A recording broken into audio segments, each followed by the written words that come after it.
sexual misconduct.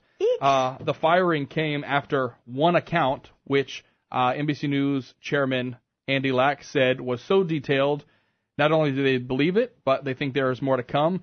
So I instantly think there's pictures or video. Like there has to be something that is irrefutable. It did kind of, thrust me into... Terrible word, sorry. It did kind of make... I'm sorry, it did. It did kind of make me think. Sorry. All right, Rob. I'm sorry. It did kind of make my mind go to, are there any people left? Is there a group of people left that you think, absolutely, no way? And I don't know where we're going with this, Warren. I mean, is there anyone left that you'd say, nope, if there's an allegation, nope, there's no way? Well, to be quite honest with you, I could care less. I watched my last Today program probably in 1997 or somewhere around that period of time, and that to me it's just a waste of a good morning. Matt Lauer, I think some of this came out a couple of years ago or so, where somebody was making some accusations or whatever, or he was having a fling and his wife was upset, or whatever the deal was. I don't know, but is anybody really surprised at any of this stuff? Is there anybody that would really surprise me if something came out on him right now? I would say it would be Edwin W. Edwards. The man has such a pristine past, and he just really doesn't care one way or the other. He says, I am what I am. Which is what these other clowns not other clowns. He's not a clown. But these other people that, they all jump up and try to claim this was not me, blah, blah, blah. I listened to Rush Limbaugh's morning update on the way in, and it was absolutely marvelous. And what he said was how Nancy Pelosi and them have all said that Connors is an icon in the Senate, an icon and an icon. And Rush said at the end of it, he said, if the pervert Democrat Anthony Weiner had tried to become an icon instead of a photo, he would be in Congress today and not prison. Wow. Stafford, your thoughts on this the whole thing? I mean, we talked a little bit about the Democrat response. Nancy Pelosi giving a weekend interview show and asked about Conyers, who now there are pretty serious allegations against him, but he's kind of radio silent. Al Frank, well, let me start by saying, because I don't get the opportunity to say this very often, but I agree with Warren. Oh, awesome. And let's start with that. I agree with Warren, okay? So I believe I suddenly feel chest pains. Wait, what? I believe that the morning shows are a waste of a good morning. So let me just add that. Except for K-Pel's Acadiana's morning news, TV right? morning shows. Maybe I should clarify I that. think you right? should, right? Because I know TV you're morning devoted. shows based in New York that start at 7. We That's happen right. to start at 5:30. I start at 5:30. And we're in Lafayette. That's right. So, and I'm on the radio, so, yeah. So Good answer. this whole thing has just been handled but wrongly by so many people in leadership, and I think that a couple of decades from now we'll look back on this time as a pivotal point in our history where women found a collective voice that was spurred by social media through this Me Too campaign, where victims felt more enabled to come out and tell their story and less likely to be vilified, which was historically happening to them, or at least they felt that was what was historically happening to them. And I think that it's a wake-up call for a lot of men as well, men in power, men who want to be in power. And I said earlier, it's real simple to not get accused of this kind of stuff, right? Live your life in a way where you don't get accused of this stuff, right? And so, ironically, Mike Pence won't be in the room. Won't be in a room with anybody else except his wife, and we've mocked him for it. But I'll be damned if he's not actually correct about that, right? Mm-hmm. And so, we have a pretty scary situation on our hands. We've got people who keep coming forward, and the Democrats fumbled it with Conyers and Franken, and the Republicans are fumbling it with Moore and Trump and everybody else. I mean, Trump's got 16 accusers. I think Moore's got up to 9 now. We've now seen that Project Veritas has tried to go after the Washington Post, and all it did was confirm their integrity as opposed to showing that they didn't have any. And so, I think that we're witnessing history. Carol, witnessing history? Well, I mean, it is a watershed moment for women who have felt harassed in the workplace and who have been harassed in the workplace. And I'm glad it's all coming out, and I'm glad those who have perpetrated this kind of thing are going to come to justice. However, there's a dark side to this, too. There's a dangerous side to this, that it will enable some people who make false claims to come out and feel and get some kind of support and vindication. And that's the danger with all of this, until it's all proven. Now, with Al Franken, I mean, you have these pictures, Conyers, there's so many women telling the same story, and the money that he paid out, etc. So one after another, it's just a distasteful situation. And right now, I'm afraid it's distracting from some really big issues and really big stories. I don't downplay this. It is important for those women who have felt harassed and who have been harassed. However, I do think that we need this moment in time, need to take advantage of it, make the most of it, get these things out in public, make sure that it doesn't happen again. And I see that's the value of all of this right now, is making sure that people are aware of it. They don't feel afraid to come out and speak out when it actually does happen, when it happens, not 30 or 40 years later, when there's so much disingenuous charges coming out, and then the lawyers get involved, and so then that causes another whole situation. So I'm glad it's coming out, but I think, and I'm hoping women are remain empowered to be able to speak out when it happens.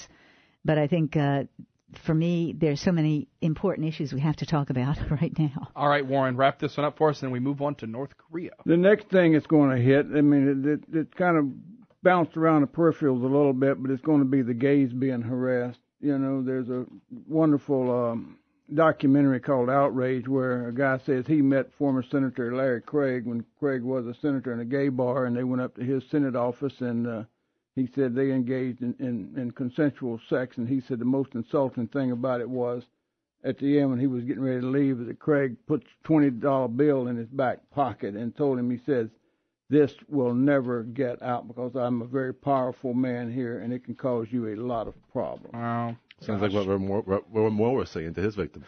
Pretty crazy. All right, North Korea yesterday fired an ICBM yesterday in the air for 50 minutes and higher than ever before. We will touch on that next on Acadiana's Morning News, Winging It Wednesday, 7:18. Ever the manager. Always thinking about that side of it, too. It's a lot of work. I also noticed on the Today Show website, the header is not changed. Cleansed. Well, he's still there. Changed? He's still wow. up. Under the story that he's been fired is his face. Wow. That's just the ultimate. You got to realize that was middle of the night stuff. Well, the word is that Savannah Guthrie, the co-host or the co-anchor, heard about it only moments before, while they were in hair and makeup right before the show. My. So there was really no warning. Anyway, so North Korea, another big story going on today, and this latest test went higher and was in the air for longer than previous tests. Stafford, we'll start with you. The White House says they are now working on it in Japan, calling for an emergency meeting with the UN Security Council. What's new? So here are the unknowns, right? We don't know if the rocket had the capability to carry the weight. We don't know if there was weight in it, if it was weighted down, or if it wasn't, right? So that's one unknown. The second unknown is we don't know if North Korea has developed the technology to miniaturize a warhead small enough to go on an ICBM. What we did learn is that it went 2,800 miles vertically, right? To put that in perspective, the space station hovers at about 200. I say hovers. Orbits the Earth at 280 miles above the surface, right? So 2,800 miles puts that ICBM in range of DC, most of the lower 48. I mean, it's serious, right? And North Korea's goal is to bring South Korea back into the fold, to become a nuclear state, to get a seat on the UN Security Council, and they've laid it out what their goals are, right? And Kim Jong-un has all the time in the world. I mean, he's got until he dies, right, or his son takes over. So we've either got to find a way to denuclearize those guys through combat, going in there and physically taking it, or continuing the sanctions. I think the sanctions are working because you see how they've responded to them. They've responded with anger. It's obviously affecting them. And if we can continue to limit what's getting into their country, it could potentially work. I hope that Mattis is level-headed in dealing with this because they do have nukes. They don't care about their own people.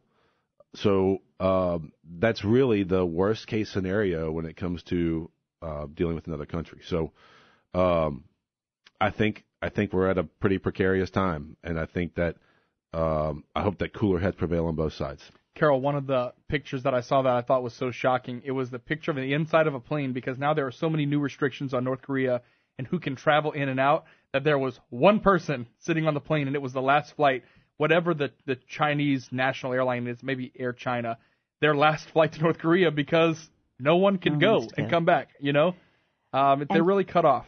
China is the key in all this for a number of reasons. If you remember the last time he began rattling the saber very loudly, they amassed their troops at the border because the last thing they need is a humanitarian crisis coming into China. They know that. I mean, and China's goal long term has also been to unify the Korean Peninsula. However, not under a democratic regime as in South Korea, and it's got to be a real thumb in their eye with the prosperity, etc., in South Korea under a Western style democracy rather than what's going on in North Korea, who has been their client state all along.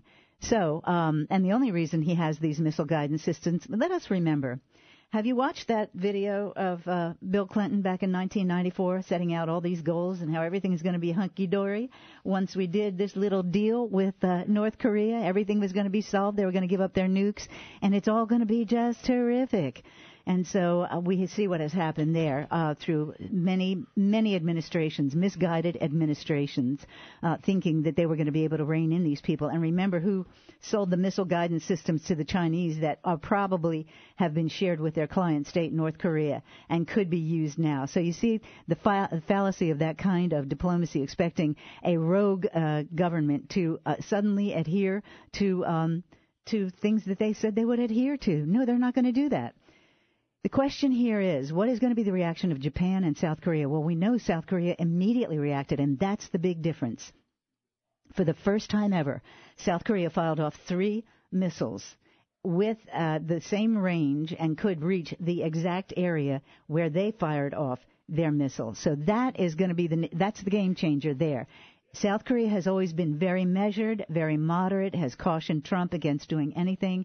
And this, firing off this missile in anger, is the first time they've ever showed that kind of anger. I suspect we're trying to buy time until we get that THAAD missile defense system totally in place. All right, Stafford, Warren, Stafford kind of hit on the fact that, you're dealing with kind of a rogue nation who doesn't care about its own people. That's big because when you think about negotiations, you think someone must be level-headed on the other side to at least say, well, I don't want you to come blow up half my country. It doesn't seem like that concern is there. How does this make it different? It really doesn't, because that most of those kind of little old dictators, they don't care about the people, don't care about anything but them. It's kind of like a bunch of our politicians in Washington. There is no difference. Here's the biggest difference with North Korea right now, the way I see it, is that throughout the years, people who got nuclear weapons, they became a member of the club. If you got, is that Henry Kissinger one time said it comes down to 2 questions. Do you have nuclear weapons?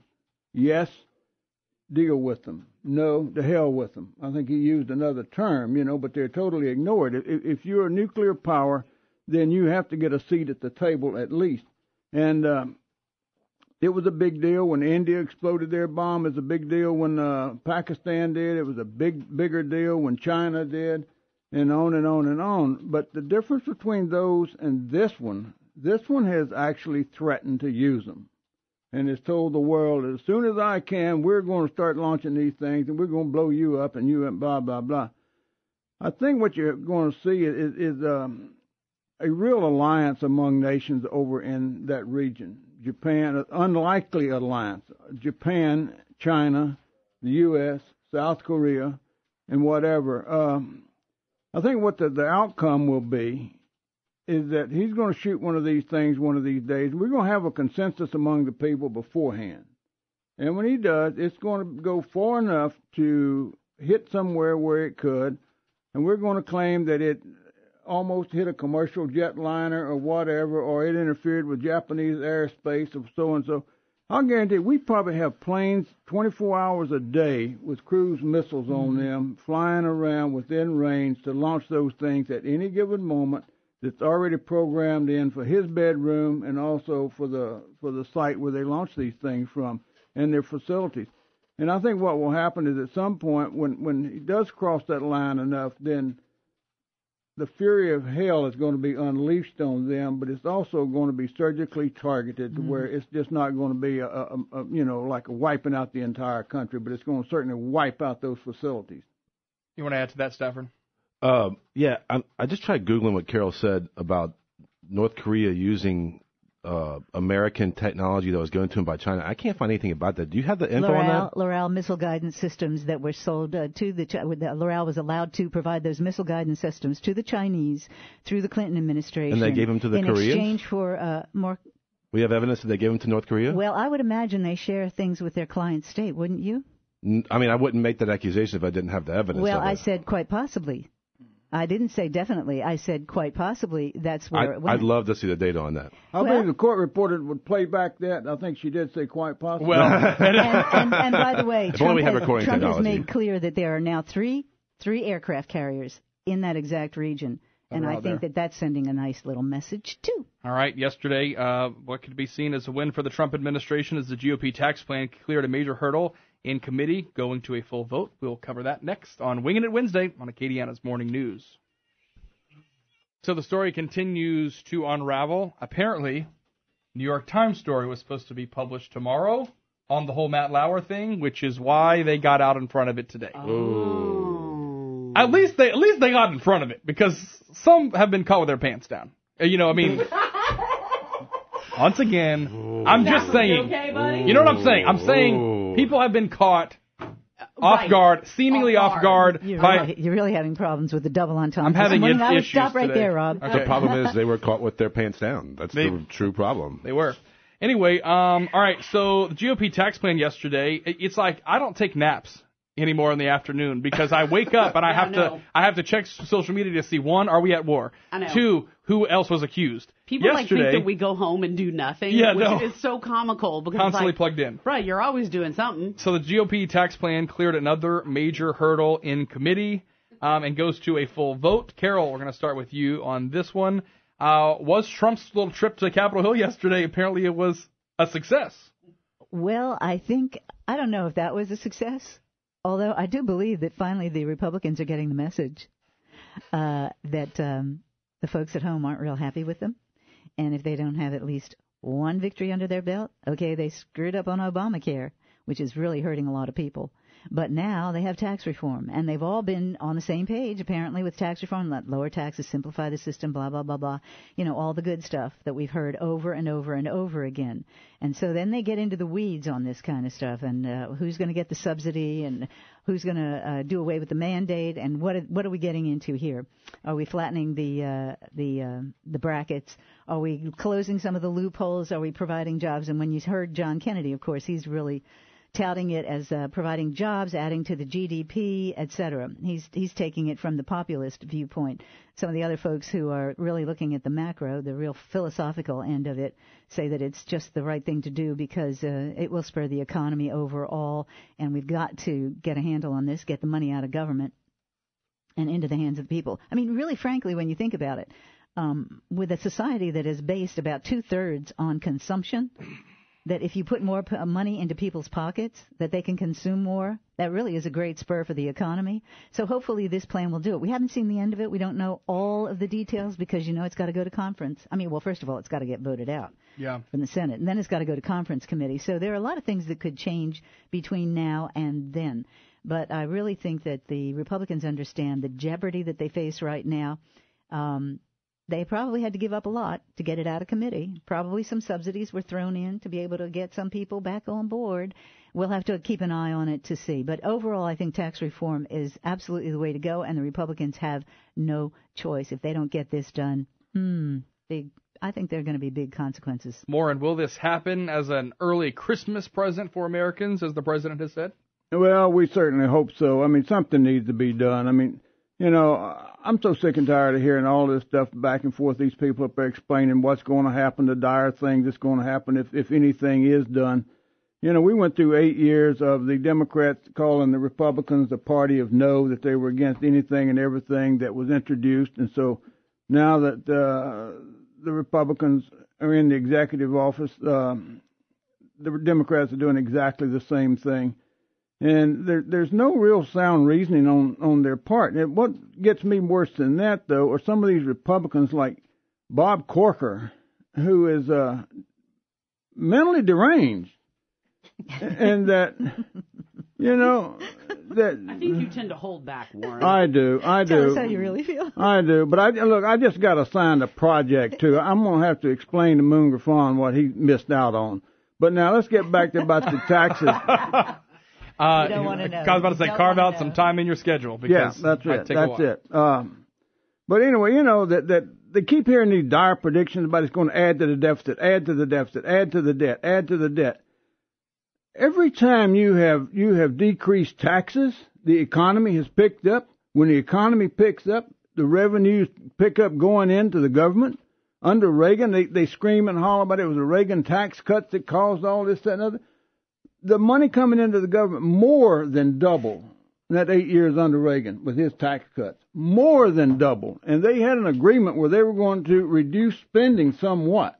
And they did not. Instead of reducing spending, they increased spending. And, so, yeah, when these clowns up there come out with all that stuff, I just cringe. But they need to do something. And, to sit there and say, well, we're not going to talk with you. Talking about the lower house, because Congress is beneath the Senate. The Senate is the most exclusive club in the world. There's only 100 members in it, and so therefore they're above Congress, and so they're not, we're not going to talk to you. Each of them put forth their bill, then they sit down and they work out the difference, and then they vote on the whole thing. But now they're saying, but we're not going to sit down and talk to you. We're going home. I'm getting my marbles and go home. All right. Stafford, you want to pick up those marbles where he left them? So it's a lot of marbles to pick up. Yeah. So yeah. I want to take a step back. Look, first off, I was wrong. So for 3 weeks, I said I'd be surprised if it made out of committee, and it made out of committee. So Corker obviously had a change of heart. I have a problem when Warren and other people vilify others because they don't agree with their stance. So I think that's bad for a society when we do that kind of stuff. We say that somebody's evil or crazy because we don't agree with them. Let's talk about this tax bill, right? So the individual mandate is being repealed with this tax bill. So the individual mandate that idea was created in 1989 by the Heritage Foundation. It's traditionally a Republican idea, and the Heritage Foundation didn't change their stance on this until about 2011 when they felt that all of a sudden it became unconstitutional for them, right? So the nonpartisan groups are looking at this and saying, how is it going to affect people? And it looks like it's going to raise taxes on about 50% of the population. So while it's being marketed as a tax cut, I think it's a tax cut to only about half of society, right? Repealing of the estate tax only benefits people who literally have more than $5 million or more on their deathbed, right? So that's a pretty exclusive club. I've said it before and I'll say it again. I hope that I have that problem. So there's a I don't know what all is in it. I know that the couple of little things that are in it. If it makes it out of both, I see it getting passed. I think Carol's right. The Republicans haven't accomplished anything. 2 lightning bolts in one show. Yeah. I agree with Warren, and Carol's right. All right. It's a big one, Elizabeth. Carol is always right. Always. I think that we've seen a group that really is bad at working together because for a long time they spent so much time being obstructionists, right? And now they're having to work together again because they do have the House, the Senate, and the presidential branch. So the executive.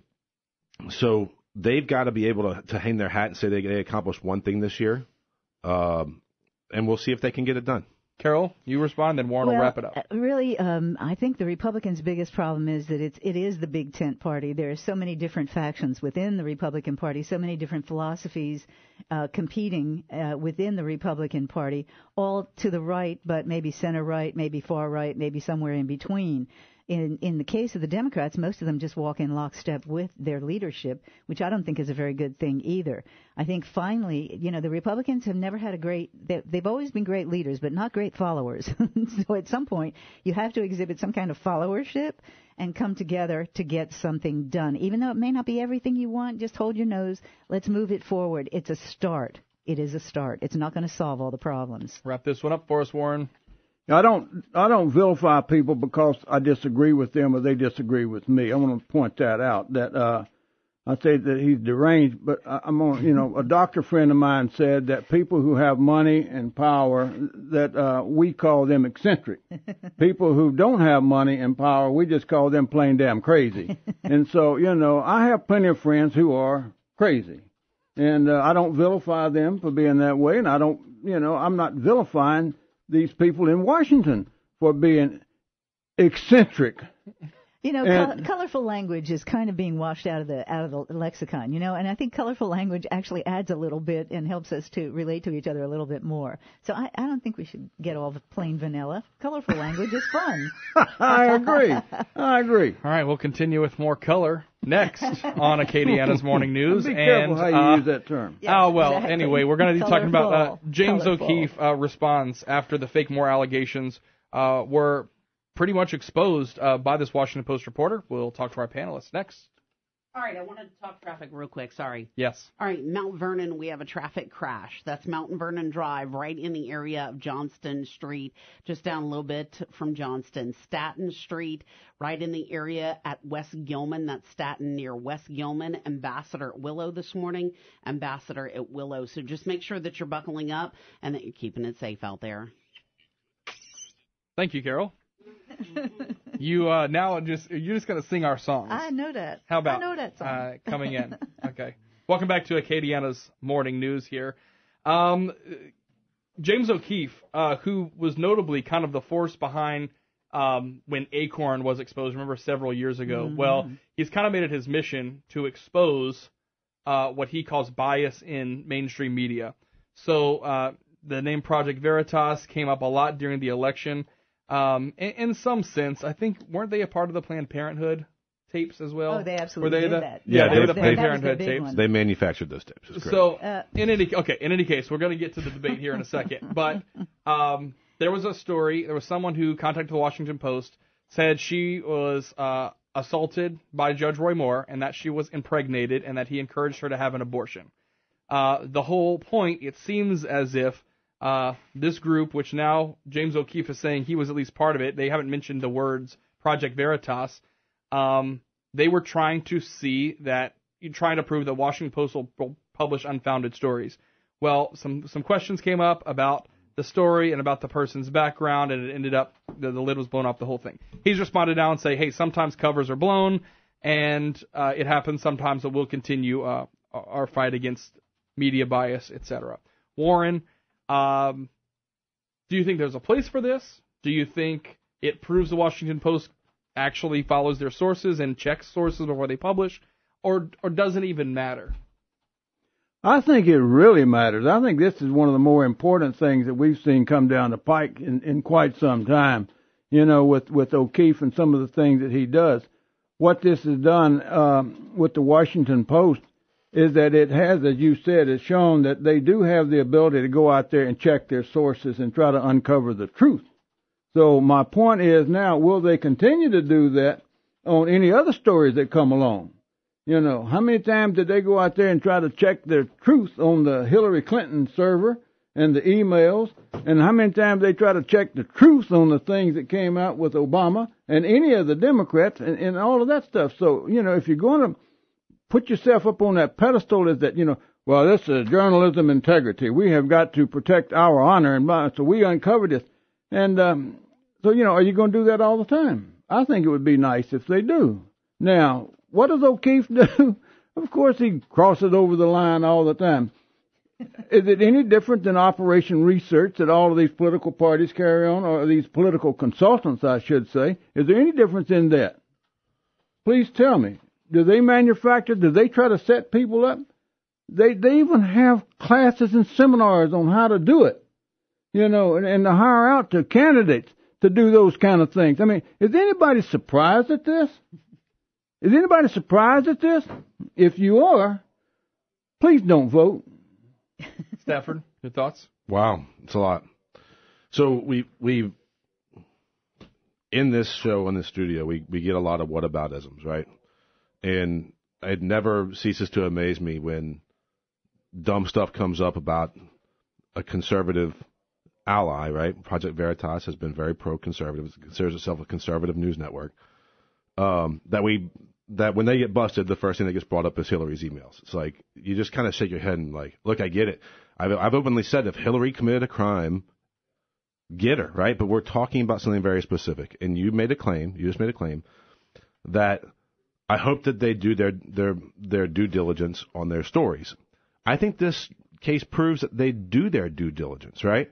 And when you realize, so James O'Keefe is a felon, okay? He had to pay $100,000 to an Acorn employee over his heavily edited video, the same thing he did, the heavily edited video that he did on Planned Parenthood. And this kind of junk that he creates and manufactures gets pushed out in Breitbart and all these conservative news networks that are willing to send out false and fake news on a regular basis. So I think that this story is kind of just beginning. I think that James O'Keefe, I think people recognize that Project Veritas is BS. And the Washington Post is doing a great job on this Roy Moore story. Roy Moore is, for all intents and purposes, a pedophile. The guy was calling high schools to pick up girls. He was banned from malls. There were police who were assigned to keep him away from young girls, right? So his wife, when he was in his 30s, was significantly younger than 22 years old, I want to say, when they got married. So, again, hats off to the Washington Post for doing their due diligence and catching somebody who is completely fabricated the story, right? She lied about her background and where she worked. That's how this all started. She goes, I work for this mortgage company. They call the mortgage company, and they say, we've never heard of her, right? And then that's what investigative reporters do. Exactly, right? And so, and that's we people hear do that when they're trying to, I just wanted to throw that in. I mean, that's what, we hear that all the time, though. We hear that mainstream media is fake and this, that, and the other. Well, just show the data that they aren't. Like, go give me the written data, and I'll support you, right? If you show me that somebody is lying about something, I'm with you 100%. But to spend your time fabricating it, heavily editing video, like James O'Keefe does on a regular basis, and then it get pumped out by, Breitbart and all these other, like Daily Caller, these fake news websites. But right? Do you agree that it happens on both sides? Do I agree that the left heavily edits videos? Look, if you find somebody who's doing it for liberal deals, I'll tell you the same thing. They deserve to go down as well. We had this story. Remember that young man who we interviewed? And the woman went to the meeting in Brobridge, and she recorded everything that was going on. Oh, you're talking about the... is that smart? You're talking about... No. Undivided Acadiana, huh? No, it was... Indivisible Acadiana. Indivisible. Indivisible Yeah, Acadiana. the planning meeting, was it the Bill Cassidy town hall? Mm-hmm. One of their town halls. Yeah. Mm-hmm. I think it happens on both sides. People do that on both sides, unfortunately. And whether you like O'Keefe or you don't like O'Keefe, it did come out that, thankfully, this didn't occur and that it was reported. I think we need to separate that real quick. So there's a big difference between somebody recording something and going to a meeting, right, and recording their interaction. Have a spot Indivisible Acadiana was asking people to go there and disrupt a town hall meeting for political purposes. Yes, but there's a big difference between going there and then paying somebody to go claim that they were raped by Roy Moore and got an abortion, right? That's a completely fabricated story to try to catch the Washington Post. James O'Keefe and that woman, I want to go back to Acorn, but investigative reporters do that stuff. They pay people to go in and lie? If they are looking for a story, some of them sure do. So you're saying that investigative reporters will pay people to go lie to the Washington Post on a regular basis? I'm sorry, I'm lost at how you're getting to this. Well, oh, Lord. Hey, Carol, let's let you interject here, Carol. Yes, let me interject. James O'Keefe, well, It's rather spotty. Let me put it that way. He has had some real successes, and he's had some hits, and he's had some misses. He's done some real boneheaded things. But I've seen a video that nobody could edit, the woman at Planned Parenthood talking about the body parts and which parts and how they have to keep them alive to make them more valuable, and what do you want? I want a Lamborghini, and them laughing about these things. Nobody could edit that in any way, shape, or form to make it any more palatable or acceptable. In terms of why he was convicted, he did a boneheaded stunt because they were trying to prove that Mary Landry was lying about her phones being out. Do you remember that? She wasn't answering the phones. That was when he went into the building, right? That is right. Yeah. He dressed up as a telephone repairman. And he committed a crime. Went into the building and that was dumb. Misrepresenting himself, going into a federal office. Mm-hmm. And so that was a boneheaded thing to do. He was trying to prove something. But and it's really sad because it is a felony, even though it was a boneheaded kind of thing that really didn't hurt anybody because it was exposed and they caught him doing it. But he wanted to make a point that she was lying about not answering that her phones were out or not, So the other thing he did that I thought was really great was the time he sent, and this wasn't on video, he sent a guy who looked kind of like Eric Holder into the precinct in Washington, D.C. And the guy, they were trying to expose voter fraud, which they did, by the way, which is still being exposed. And that's a real story, not fake news. And so he went in and he said, do you have Eric Holder listed? Yes, we do. Oh, okay. And they were going to let him vote. If he had signed, he would have been in big trouble, but he didn't.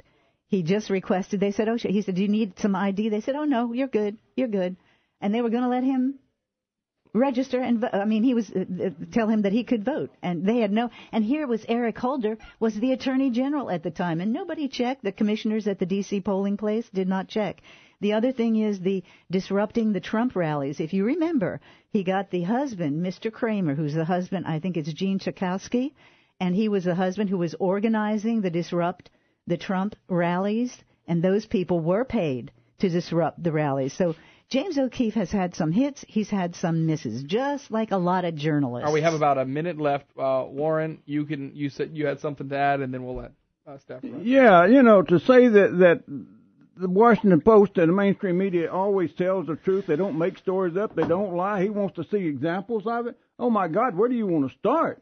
List them out, brother. Dan Rather? Dan yes, Rather. And guess what? He got fired. There's been consequences for people making up students. Whoa, stop. But don't say that people don't do it on both sides. Listen, what I'm saying is when people do it, it's awful for everybody. Washington Post, New York Times, every written publication at some point makes mistakes, right? That is correct. And they take a step back, and they either people get fired or they write corrections or they get promoted. Here's the other. Unfortunately, say they don't make stuff up, and they always check out the sources and all that stuff. Making stuff up is very different than what James O'Keefe just did. What the New York Times did about that girl who came out and said she was raped by 40 white men, whatever it was, and they posted the thing and they went on. And they never retracted until finally she came out, or that somebody else has to come out and prove that they were lying. They have lied about so many things.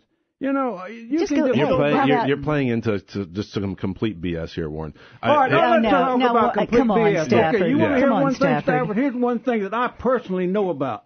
When the embassy was attacked in Saigon, and all the news reports and such stuff came out, we didn't see any of the television, okay, till 20-something years later, 30 years later, whatever. Now you can go on YouTube and you can pull it up and you can see the news reports that came out of there. Right. Walter Cronkite sitting there saying, I have just talked to a CBS correspondent who has come out of that building. He said the first 2 floors are strewn with dead bodies, Americans and Vietnamese. We get terrible wartime coverage all the time. All the time. A complete fabricated lie. A complete fabricated lie because there was nobody ever got inside the first floor of that building. Let me tell you, there's too much in the journalism schools. Oh, no, look, you're sitting there saying, give me some stories of where they lied. That is a complete... You tell me he did it maliciously? Somebody said, we're going to make this up to maliciously malign somebody? Who are they maligning? To promote his point of view, his political point of view. Right. That's what it all goes back to, right? They're the ones politicizing in journalism schools. I say everyone does it. I say everyone on both sides. We are all guilty of it. Paying somebody to claim that they were raped and forced to get an abortion by somebody who's running for office to try to set up the place that is actually gone out and found women who were touched by this guy, who they've backed up their stories and done the evidence on it. Let's look at all the lies that were told when Bill Clinton. Okay, what about again? We're going back harassed. we're going back to these whataboutisms. That's not what about. Let's discuss that actually happened. That happened, and they covered up. And Bill Clinton should be dealt with on his own. What I'm saying is specifically when we have these situations, we deal with them one-on-one. So if you want to do the what about Bill Clinton, what about emails, that is bad. You can be in charge of the journalism schools, and you can root out the bias that's actually rampant. Wow, we've got hours every day on this radio station reclaiming the. And you're saying, give me some examples. This radio station gives you an opportunity to spew what you want to say. You're right. Guys, I just want to point out one thing, that everyone, regardless of what anyone wants to say, everyone doing a news story is biased because they are human. There are some confirmation biases that you cannot overcome. Correct. That is correct. So to make a blanket statement that it's only one side that does it or it's this or that. Never said that. Well, and I'm not saying you said that. Explain confirmation bias to me. I just want people to hear me in the sense that we do nothing but investigate stuff, report on stuff, ask questions of people. I know that, but I think some generalisms have been made, unfortunately, against our radio station that don't give you. I'm not talking about you. I'm talking about some people have an interpretation of what we do versus what we don't do here.